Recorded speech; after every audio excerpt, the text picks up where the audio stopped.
बच्चों class 8th और 9th में या 10वीं क्लास में आप लोग पढ़ते हो बेलन, जिसे सिलेंडर बोलते हो आप, उसके बारे में मैं आपको समझाता हूं।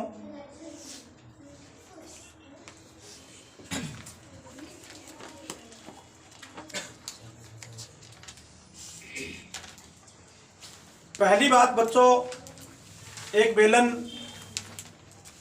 3D शेप है जिसको हम बोलते हैं त्रिविमीय। त्रिविमीय का मतलब है बच्चों कि बेलन में सतह के क्षेत्रफल के साथ साथ उसकी ऊंचाई या उसकी गहराई भी होती है। यानी बेलन जमीन से ऊपर होता है या बेलन जमीन से नीचे होता है। जैसे आप सिलेंडर देखते हो वो बेलनाकार शेप में, आप कुआं देखते हो वो जमीन के नीचे है। सामान्यतः बच्चों बेलन कैसे बना मैं आपको समझाता हूं। मेरे पास बच्चों ये एक आयताकार शीट है, आप इसको देख रहे होंगे। इस शीट को ध्यान से देखिए बच्चों, ये शीट की लंबाई है, शीट की ये लंबाई लेंथ है,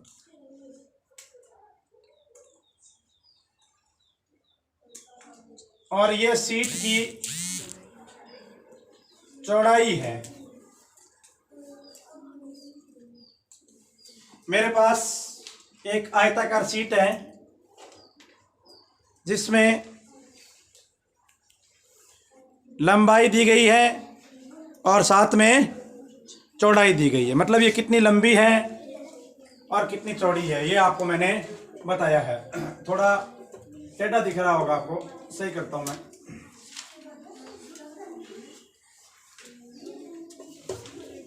अब देखिए बच्चों, इस शीट में ये इसकी लंबाई है जिसको मैं L लिख लूं, और इस शीट में ये इसकी चौड़ाई है जिसको बच्चों मैं H लिख लूं। आपको अगर सर B लिख लो, B लिख लो, भले कोई फर्क है नहीं पड़ेगा।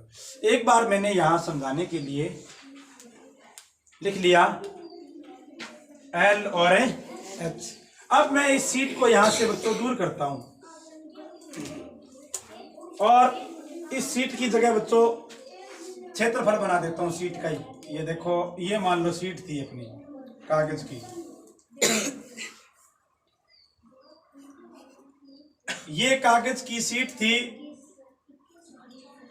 जिसकी ये लंबाई और ये उसकी चौड़ाई, लंबाई और चौड़ाई। अब बच्चों इस शीट का जो क्षेत्रफल है, आप इंग्लिश में बोलते हो एरिया, रेक्टेंगल बन गई आपके पास आयत, तो इसका जो क्षेत्रफल आएगा वो लंबाई गुणा चौड़ाई आएगा, लेंथ इनटू ब्रेथ। अब इस शीट को बच्चों इस किनारे से मोड़कर इसको इस किनारे से मिला दूं, इस किनारे से मोड़कर इसको इस किनारे से मिला दूं। देखो ये मेरे पास शीट थी, यानी बच्चों मैं किनारे से किनारा मिला दूं इस शीट का, ऐसे ही। आप ध्यान से देखिए, मैंने ये किनारे से किनारा मिला दिया, ये आप देखिए बच्चों ऐसे मिला बन गया ये अपने पास। अब बच्चों देखो ध्यान से इस चित्र को कि मेरे पास एक ये इस प्रकार से आकृति बन गई जिसमें बच्चों जो लंबाई है वो नीचे पहनते हुए आ गई ऐसे यूं, आप देख रहे हो, ये देखो ऐसे ही। और जो इसकी ऊंचाई थी, चौड़ाई थी, वो ऐसे ऊंची हो गई है। तो ये आकृति है बच्चों, वो बेलन है। ये आकृति क्या है? बेलन। क्योंकि बच्चों वीडियो में आपको स्पष्ट दिखाई दे इसलिए मैं सफेद कागज के स्थान पर एक काली वस्तु का उपयोग कर रहा हूं। आप देखो बच्चों, ये जो कागज है ना, अब जो कागज किस आकृति में आ गया? पहले किस आकृति में था? ये आयत। और अब कागज बच्चों वक्र करोड़ के रूप में आ गया ये। तो ये वक्राकार भाग है बेलन का, जो आप सफेद भाग दिख रहे हो ना, जिस पर मैं पेन से ऐसे कर रहा हूं, वो कौन सा भाग है? वक्राकार। सफेद भाग दिखने में आपको दिक्कत आ रही होगी, इसलिए मैं इसकी जगह काली चीज लेता हूं। देखो बच्चों, ये मेरे पास एक बहुत अच्छा बेलन है जिसमें आप देख रहे हो ये जो काला भाग है वो ऐसे किनारे से किनारा मोड़ के बनाया गया। ये जो काला भाग है, जो ब्लैक पार्ट आपको दिख रहा है, वो कर्व्ड है, कर्व्ड, वक्र। बहुत सारी आकृति आपने इस प्रकार की देखी होगी। रोलर देखा होगा जो सड़क साफ जमाता है, क्रिकेट की पिच को जमाता है।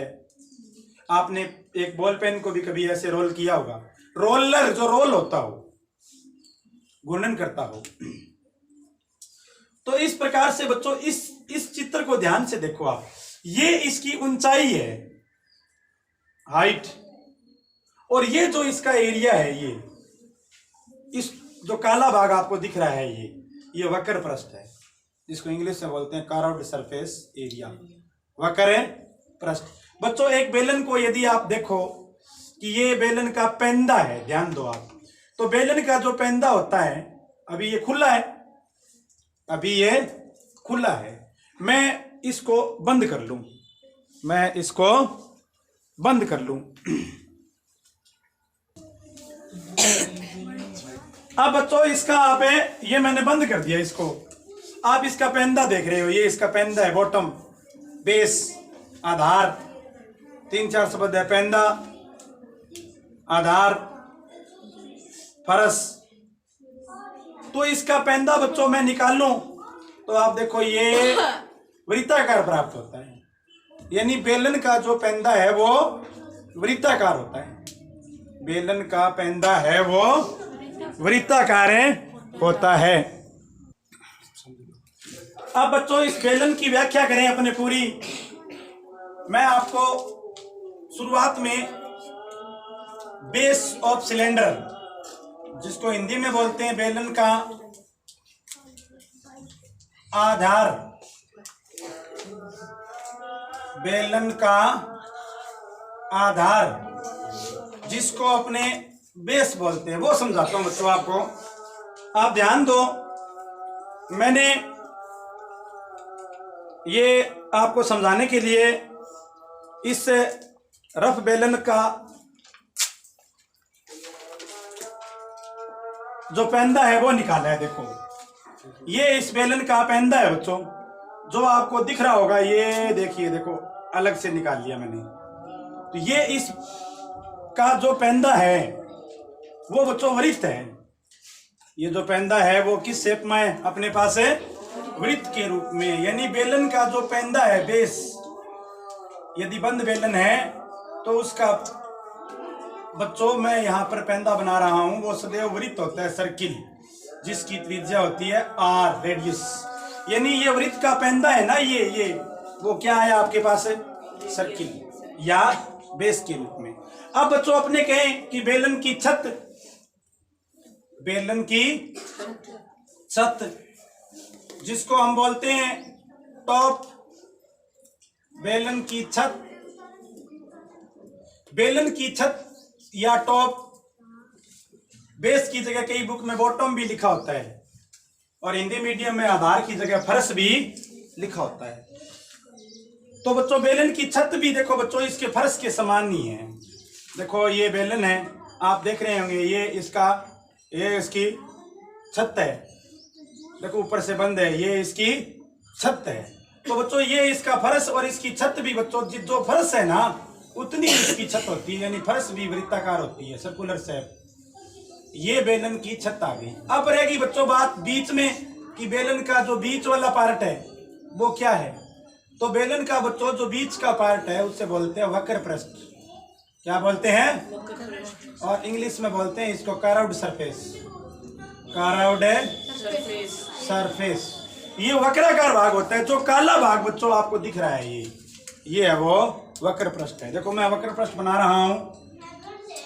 ये ऊपर छत थी जिसको अलग कर दिया, ये ऐसे, ये ऐसे, ये इसको ऐसे बना दिया, ये इसको ऐसे बना दिया। ये वक्र पृष्ठ की ऊंचाई है। ये बच्चों वक्र पृष्ठ है बीच वाला। अब आपके सामने बेलन के 3 भाग आ गए। पहला भाग है बेलन की छत, बेलन का आधार।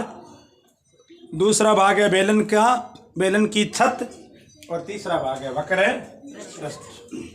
देखो बच्चों, अब आपको कहे कि इन सभी बेलन में कितने पृष्ठ होते हैं?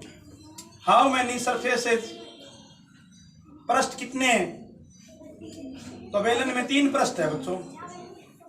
There are 3 surface. पहली जो सरफेस है, सतह, वो है आधार, जो कि वृत्त है, सर्किल। दूसरी जो सरफेस है, सतह, वो भी बच्चों एक वृत्त है।